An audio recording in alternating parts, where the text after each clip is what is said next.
What's up, people? Oh my gosh, it's me.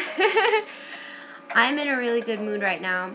I can't even describe to you what has transpired over the past couple hours, but I'm going to do it anyways.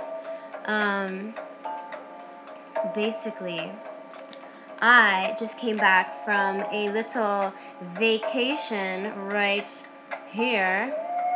I was up in New Hampshire with my beloved, and I called my father today to let him know that I was coming home and that he needed to pick me up. It was a reminder call. He picked up the phone, was kind of like, nah, I'm not going to do it. I was sort of like, well, how am I going to get home from the airport then? And I kept telling myself, you know what, Stephanie, don't worry about it. It's going to get taken care of. Just put it away from your mind. Distance yourself from that, negative vibration, because if you continue to dwell on it, then something bad's going to happen, or it's not going to turn out, or then there is going to be a reason to worry and fret. So yeah, I got on the plane. I was kind of like, man, I had this plan that once I arrived in Georgia, Atlanta, that I would go over to the terminal and be like, is anybody going southbound to Miami? Because the flight comes into Fort Lauderdale. And everybody was like, no. They're kind of like, no, you don't want to fucking take this crazy bitch. I was like, fine, poo. I was like, man, I could afford to take a taxi, but it's just, I wasn't too sure of the facts, because last time when my father wasn't able to pick me up, I took the airport shuttle or whatever, but it was from Miami International Airport to my house, and it was $40. But this is from Fort Lauderdale Airport to my house, and it was going to be way more than $40, and I didn't have that kind of money on me because I got a speeding ticket while I was up in New Hampshire last time I was visiting my beloved, Sean, and I had to pay for it, and I didn't have any extra money to spend on transportation, because I figured my father was going to pick me up. So anywho, I called him up, Sean, and I was like, oh my gosh, nobody wants to take me home, I'm sort of worried. And he's like, yeah, well, you spoke to your father earlier. He said, go ahead and take a taxi, and that he'd put $40 in the mailbox. And I was like, yeah, well, I want to keep the money for myself. I don't want to take the taxi. I really want to find somebody who's going to be able to give me a ride, okay? That was my mindset. As you can see, I'm home, so that totally happened, but I'm jumping the gun. So, as I'm sitting on the phone, I was kind of like, Spirit, direct me to who's going to be able to help me. And, I wasn't really feeling it, but there was this older couple, and they were standing over there, as opposed to where, I was sitting on the little chairs waiting for the flight. And they were already standing up, and I noticed the gentleman because he was wearing a hat, a big cowboy hat, and he had a jacket on, a windbreaker, a big fluffy one, and it had Japan on the back with the islands of Japan on it, and it was really interesting. So I was like, oh, I looked at that guy, and I remember thinking, is that him? Is he the one? But turns out I was sitting next to him on the plane, him and his wife, Rachel. I think his name was Juan or Jose. But the two of them ended up sitting next to me, and we had a nice little chit-chat, and I was asking people in the row over, and I was like, are you guys by any chance heading southbound? And they were like, no. And the woman next to me, she was really sweet. I think she thought maybe I was some sort of runaway or something, because she's like, do you have somewhere to stay in Miami? And I was like, yeah, I live there. she's like, oh, like, I don't know, she probably maybe picked up the vibe because I had, like, a backpack, and, I don't know, that, you know, I was probably some, like, desolate child or something wandering around asking for rides, you know. She asked me if I needed any money, too. It was very sweet, very kind of her. But I assured her everything was all good, and I was like, yeah, you know, my father lives in Miami, and all I need is a ride because he's unable to pick me up. And she's like, oh, well, too bad we're going to Clewiston, because if we were heading down south, we would totally take you. I was like, you know what, ma'am, that's really, really sweet of you. And I really appreciate the kindness. And, so yeah, I was kind of like, man, I don't really know if, the shuttle system was, like, in effect, because technically, well, the airplane landed at, like, 12:15, and so really it's, like, Monday morning, but it's, like, Sunday night, so I didn't think that the transport system would be, like, up and running, and, like, when you're walking through the terminals and everything, you see that all the stores and everything, they're all freaking, they're all closed, so I'm like, man, it's gonna be, like, pulling teeth trying to find a ride, or, like, I don't know how I'm gonna get in touch with this company or anything, because, like, there aren't any people at the desk, and I was just sort of, like, starting to freak myself out and stress out a little bit.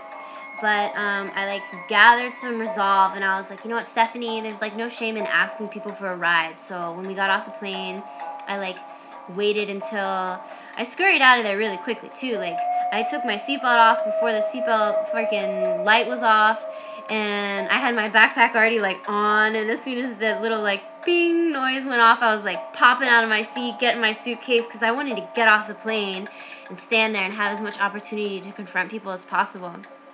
And I'm standing there, and I'm like, is anybody heading down south? Anybody going to Miami? And people are just, like, avoiding me or not looking, or there was some really sweet girl who's like, I'm so sorry, and I'm like, it's okay, thank you.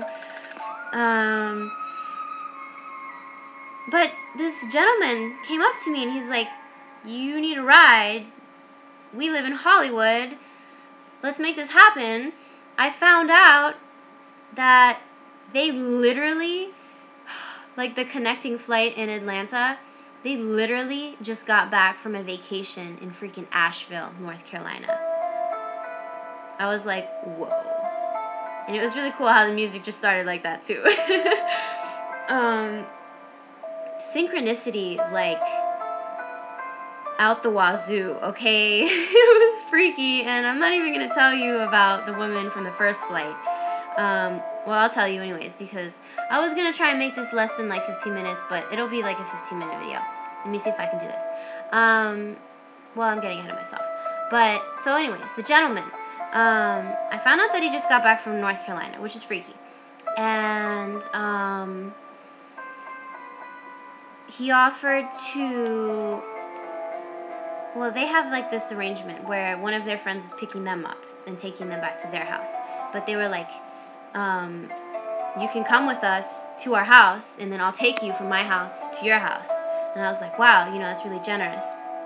I offered to give him $20 right at the end, too, and he was like, no, like, I had it in my hand, and I was, like, putting it in his hand, and he thought that I was, like, shaking his hand, and when he found, like, the money in it, he was just like, no, and he put his hand in his pocket, and he's like, I'm not accepting any money, because this is some creepy shit. Not creepy shit, this is, like, synchronicity, like, at its finest. I can't even tell you guys. Okay, it's freaking me out. I'm sitting in my seat reading the whole flight, and this is the book that I'm reading. Where Pharaohs Dwell by Patricia Cori. This woman is amazing, okay? I'm reading this book the whole time. The guy comes up and tells me, like, well, in the car, because his wifey went upstairs, and she went ahead and, like, just called it quits for the night because she had, like, food poisoning.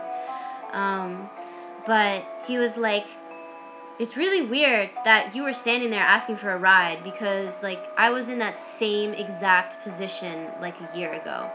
And I'm like, whoa, okay, that's crazy. And he explained to me that he felt that it was sort of like not his obligation, but he wanted to repay the favor that an old couple had given to him when he was in that situation. He thought that it was weird that I was sitting next to an old couple on the plane, because an old couple is the one that offered to give him a ride when he was stuck a year ago. And then he brought this up in the car, and I was like, whoa, what are you talking about? Because I was reading this book the whole time on the plane. This other book that I'm going to show you in a second. He asked me, he's like, I saw you, what book are you reading? What book are you reading? And I said, Where Pharaohs Dwell. And he's like, no, because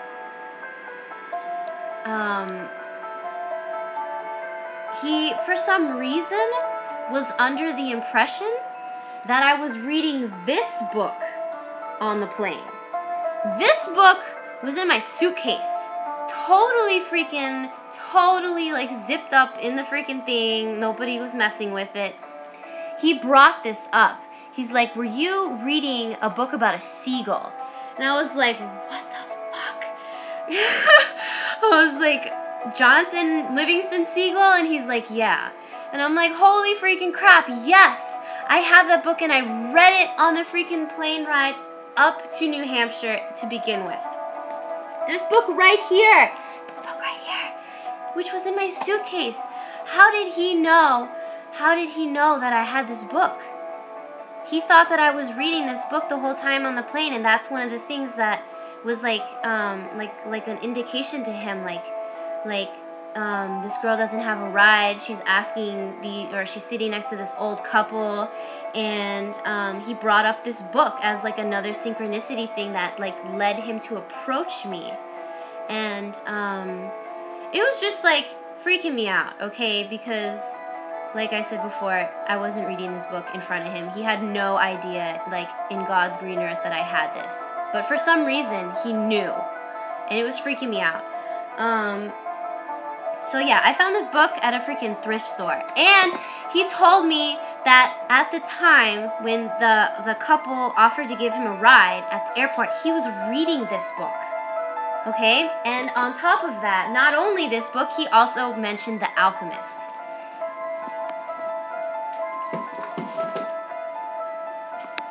The same exact place I purchased this book. Look at that. This is The Alchemist. How the hell did that happen? It's freaking me out. It's like synchronicity, man. I was totally like pulling my hair out, like worried about this. And I put the trust into spirit, like, you know, it's gonna work. And it did. And it worked, and then it blew my mind away, because, like, how does that happen? You know? And it's just so freaky. It's so freaky, because I have, like, mad connections to Egypt, okay? And the fact that I was reading a book about Egypt is also, like, whoa. Because, like, there's some magic going on. There was definitely some magic going on this evening / this morning. Because now it's Monday morning. I don't know if I have to work tomorrow. But let me quickly give you a little tidbit of the synchronicity from the woman earlier on the first plane. She apparently lived in Boston and goes back and forth between Boston and Atlanta all the time. Now, we started having, like, airplane banter, and I ended up finding out, or when she ended up finding out my name, like, later on in the conversation, after she already found out that I was from Miami, she was like, hold on, your name is Stephanie? And I was like, yeah. And she goes, well, remember the two friends I was telling you about earlier? My two good friends that live in Miami? Both of their names are Stephanie. I was like, what? It was freaking me out, okay? And apparently she also knew about, like, Derry and Londonderry, which is near Chester in New Hampshire. And, like, she was telling me about that, and that was, like, a synchronicity, because my beloved Sean lives in Chester and works in dairy, and I see like dairy and Londonderry signs like freaking all over the side of the road the past couple days.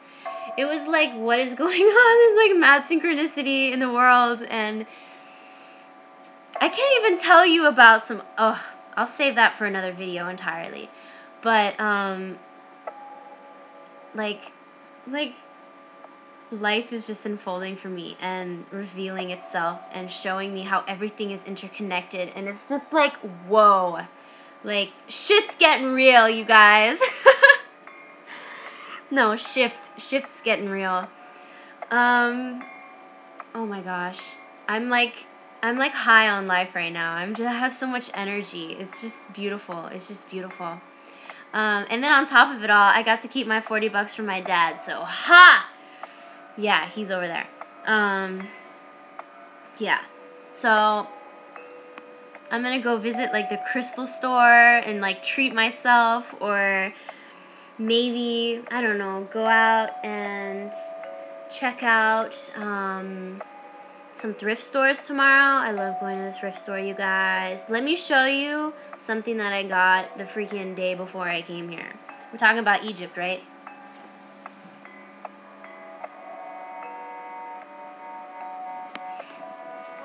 I went to the thrift store and I was like, universe, I'm going to New Hampshire tomorrow.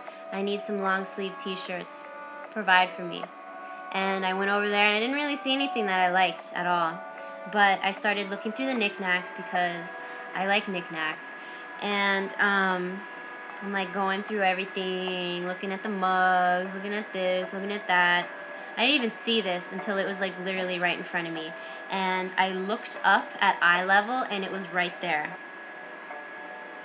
This is an Egyptian mirror.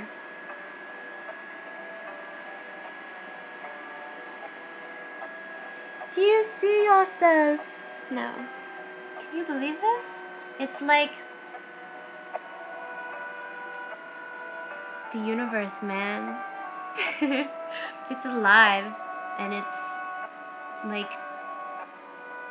it's, I don't even know. I don't even know what to tell you guys, but I'm just like so overwhelmed with like spirit and love and light and freaking confirmations and synchronicities, and like just like everything is just so perfect right now.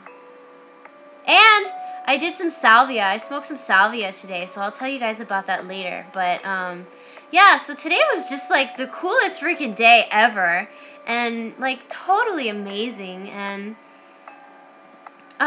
you guys. Okay, I went over the 15-minute mark.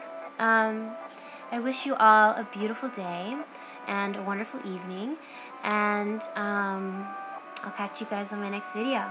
Namaste, bitches! Woo!